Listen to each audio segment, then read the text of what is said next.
بسم اللہ الرحمن الرحیم۔ لوگوں سے دھوکہ کھانے کے بعد بعض اوقات انسان اتنا محتاط ہو جاتا ہے کہ اچھے لوگوں سے بھی ڈرنے لگتا ہے۔ اپنی اولاد کو اپنا دوست بنا کر اچھا انسان بنا دو، ورنہ برے لوگ انہیں اپنا دوست بنا کر برا انسان بنا دیں گے۔ دل میں کھوٹ ہو تو دعا، عطا اور محبت تینوں راستہ بدل لیتی ہیں۔ جب بندہ مخلص ہو تو عزت میرا رب دیتا ہے۔ خاموش رہو، صرف خدا ہی تمہارے دل کا بوجھ ہلکا کر سکتا ہے۔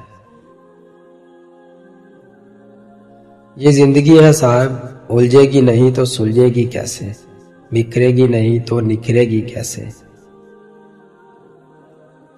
حضرت علی نے فرمایا، دکھ میں کبھی بھی پچھتاوے کے آنسو نہ بہاؤ، کیونکہ تم وہ خوش نصیب ہو جس کو اللہ نے آزمائش کے قابل سمجھا ہے۔ جس دن تم دوسروں کا درد خود پر محسوس کرنے لگو تو سمجھ لینا کہ تم اشرف المخلوقات ہو۔ کسی کی بدتمیزی سے مت گھبرائیں، وہ بس اپنا تعارف کرواتے ہیں۔ سمجھداری اسی میں ہے کہ آپ انہیں پہچان کر آگے چل دیں۔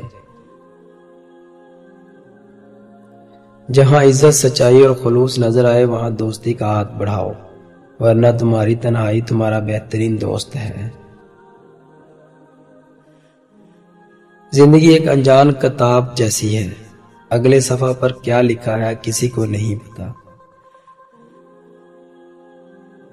جس انسان کے پاس متبادل موجود ہو اس کو آپ کے جانے سے کوئی فرق نہیں پڑتا۔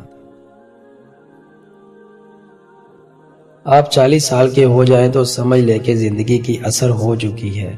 اپنے اخلاق، کردار و آخرت کی طرف توجہ دیجیے، کیونکہ عصر اور مغرب میں زیادہ تاخیر نہیں ہوا کرتی۔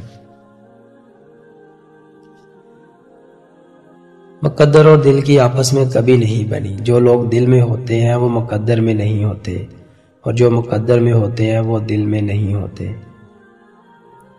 کسی کے ساتھ زیادہ مخلص بھی نہیں ہونا چاہیے۔ لوگ آپ کے خلوص کا جلوس نکالنے میں زیادہ وقت نہیں لگاتے۔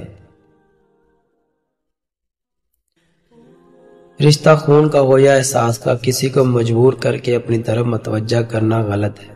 زندگی میں اپنے ساتھ رہنا سیکھیں۔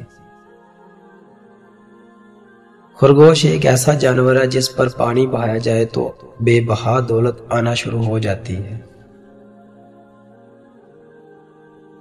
جتنی ذمہ داری کے ساتھ لوگ الٹی جوتی کو سیدھا کرتے ہیں، اگر خود کو سیدھا کر لے تو دنیا جنت بن جائے۔